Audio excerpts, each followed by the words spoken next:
बच्चों यहां पर प्रमेय नंबर 8.5 है। इसमें कहा यदि एक चतुर्भुज में सम्मुख कोणों का प्रत्येक युग्म बराबर है, यानी कि हमें एक चतुर्भुज दिया बच्चों, यहां पर एक चतुर्भुज दे दिया ए बी सी डी, उसके सम्मुख कोणों का प्रत्येक युग्म बराबर है, यानी कि कोण ए कोण सी के बराबर है, कोण बी कोण डी के बराबर है, तो वह एक समांतर चतुर्भुज होता है। तो बच्चों यहां पर पहले हम क्या लिख लेते हैं, दिया है एक चतुर्भुज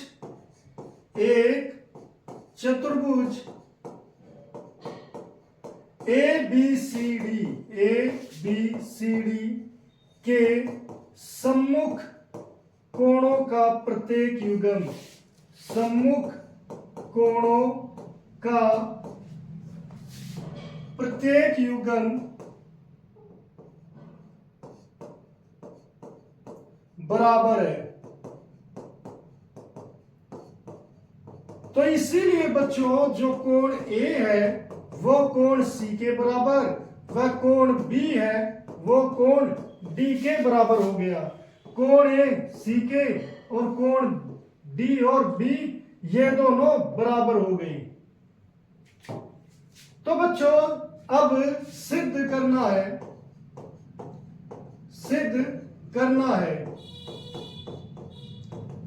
ए बी सी डी एक समांतर चतुर्भुज है।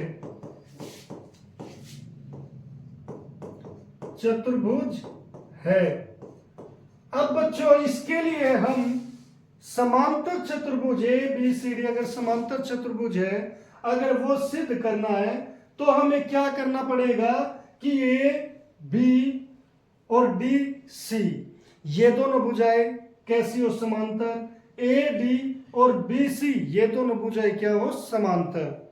तो बच्चों कोई भी दो लाइनें समांतर कैसे शो कर सकते हैं, जैसे कोई दो लाइनें बच्चों अगर ऐसी हो और उनको एक लाइन ऐसे काटती है जिसे हम त्रियक रेखा कहेंगे, अगर यहां पर अल्टरनेट इंटीरियर यानी कि एकांतर अंतः कोण अगर बराबर हो तो ये दोनों रेखाएं समांतर है, या फिर ये एक ही ओर के जो कोण है इन कोणों का सम 180 डिग्री हो तब भी ये क्या होती है, समांतर होती है।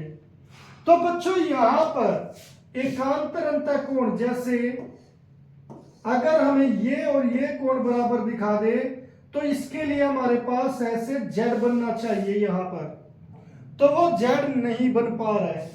अगर मान लो मैं यहां पर एक विकर्ण ले भी लूं तो ये कोण ए बी डी और सी डी बी ये बराबर है, ये हमें प्रूव मतलब नहीं कर पाएंगे आसानी से, क्योंकि हमें ऐसा कुछ नहीं दिया है। तो बच्चों इसीलिए इस विकर्ण का यहां पर यूज नहीं करेंगे, हम सिद्ध करेंगे कि ए की ओर के कोणों का योग 180 डिग्री है। तो उसके लिए बच्चों हल, ये एक चतुर्भुज है, तो बच्चों हम लिखेंगे ए बी सी डी एक चतुर्भुज है,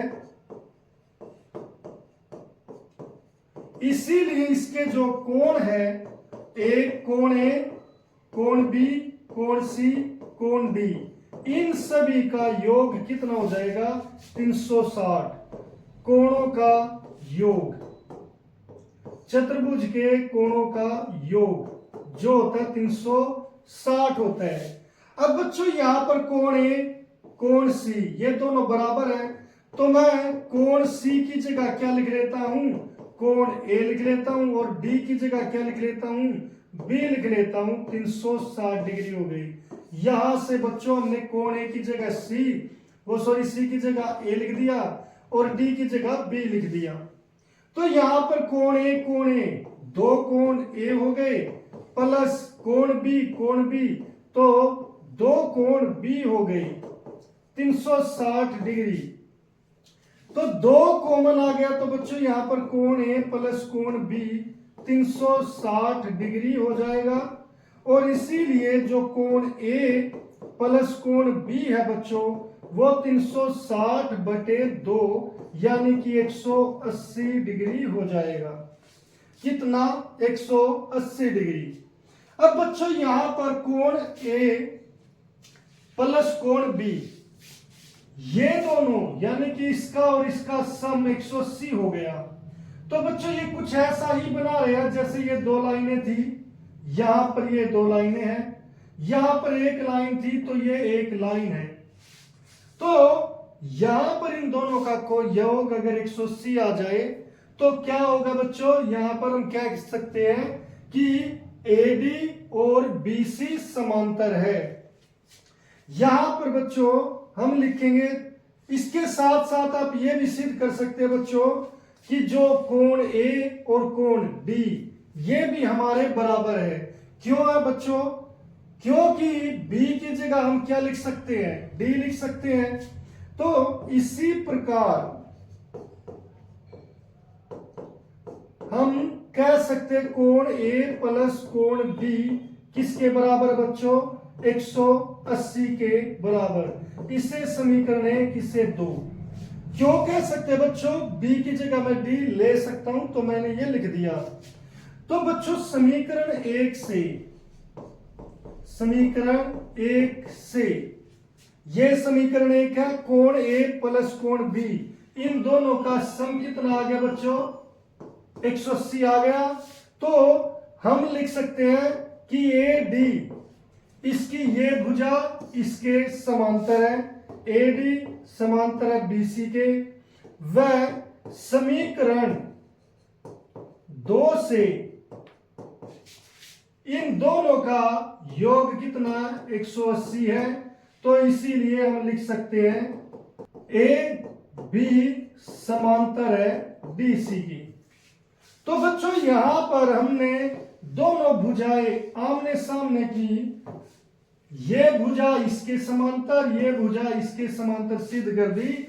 तो जैसा हम यहां पर प्रूव कर रहे थे कि एबीसीडी एक समांतर चतुर्भुज है, इसके लिए हमने कहा था कि ये सम्मुख भुजाएं समांतर शो करनी है। तो हम यहां पर लिख देंगे इसीलिए एबीसीडी एक समांतर चतुर्भुज है, चतुर्भुज है। तो बच्चों इस तरीके से हम ये 8.5 प्रमेय कर सकते हैं।